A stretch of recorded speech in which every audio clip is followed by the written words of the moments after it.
construction of the sarcophagus around the unexplained vessel was completed today.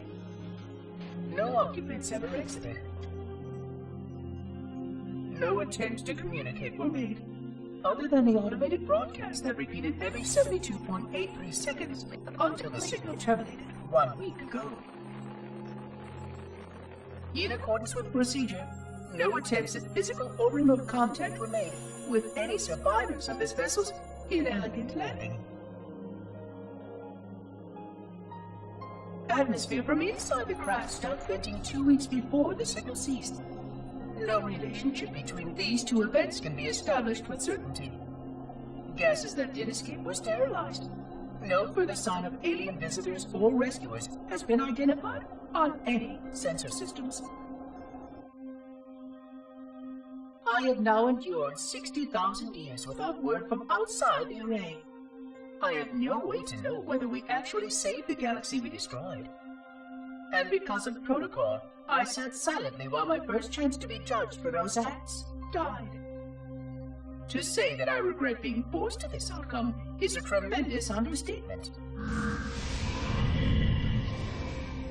But as I perform my inspection of the quarantine labs today, I am reminded of the gravity of my responsibilities. Just one of these spores, if released from this facility, would render the ultimate judgment against our self-appointed role as protectors of this galaxy. When the plan to maintain the Halo array was created, it was a point of some contention whether we should preserve any remnant of the blood infection. Many thought this unwise, as there was a notable chance that one day one of our containment facilities might be breached. Those who held this belief were almost successful at convincing the Ecumen Council to destroy the last blood samples. But oddly enough, it was the librarian who decided otherwise. And I believe she was correct. I know in a way I cannot logically explain that there exists a way to actually defeat the blood. To immunize? To cure? I still struggle with multiple layers of memory of fighting the blood. But I know this cure is possible, even though the full genius of the Forerunners was unable to achieve it. The Forerunners' ancient enemy held and used that knowledge once, but it was denied to us. And without samples for further study, that cure will never again be found. Of course, I have no reason to believe that here lies the entirety of the parasite. It may be waiting in the frozen void beyond this galaxy, or worse, inexorably drifting toward us. I don't know what survives out beyond my installation, but I know that in order for anything to survive, I have to protect this installation and its quarantine very carefully. Yes, the librarian was right to store it, examine it, continue to seek a cure.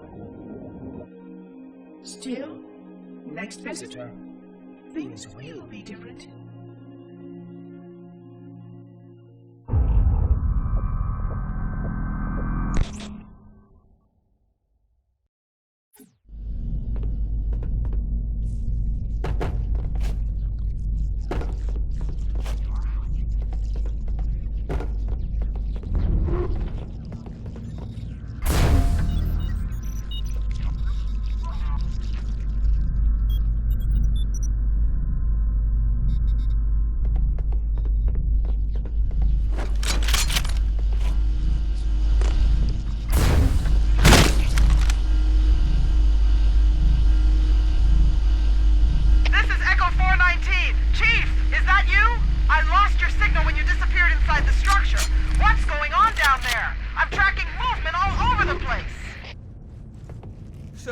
Thank God you're here. We've been lost out here for hours. After we lost contact with the rest of the mission, we headed for the RV point, and then these things, they ambushed us. We gotta get out of here. There's a large tower a few hundred meters from your current position. Find a way above the fog and foliage canopy, and I can move in and pick you up.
Greetings. I am the monitor of Installation 04. I am 343 Guilty Spark. Someone has released the flood. My function is to prevent it from leaving this installation, but I require your assistance. Come, this way. Chief, I've lost your signal! Where'd you go? Chief! Chief!